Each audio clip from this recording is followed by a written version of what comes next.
Picture this. On your daily commute into work, you don't pass a single homeless person.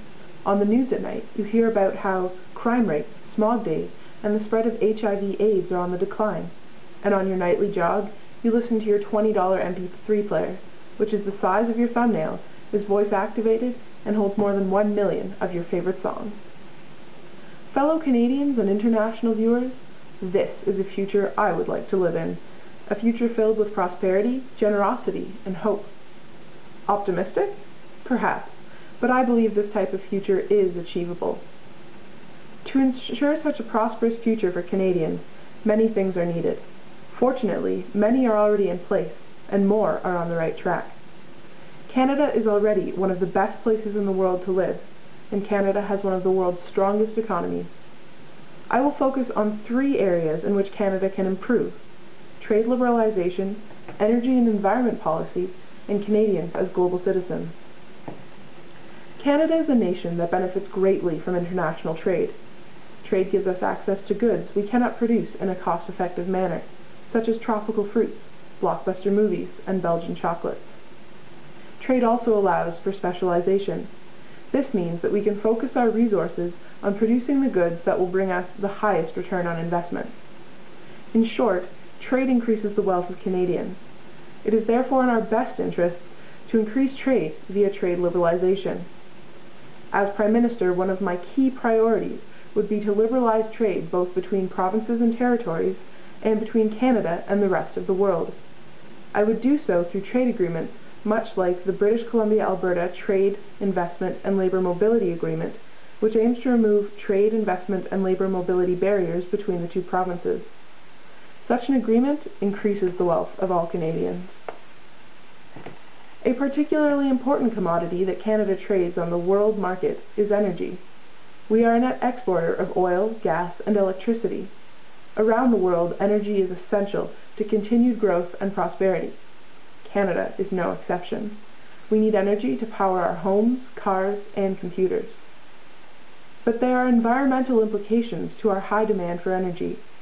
Fossil fuels are non-renewable resources, and they release a great deal of greenhouse gases and other pollutants into the air. Certain renewable resources are currently economical, while others are awaiting the technological developments of tomorrow. In the meantime, we cannot meet current energy demand with renewable resources alone. It is crucial to strike an appropriate balance between economic development and environmental protection. Such a balance is found when businesses and individuals must pay for the full cost of their actions. For instance, removing electricity subsidies will increase the cost of power.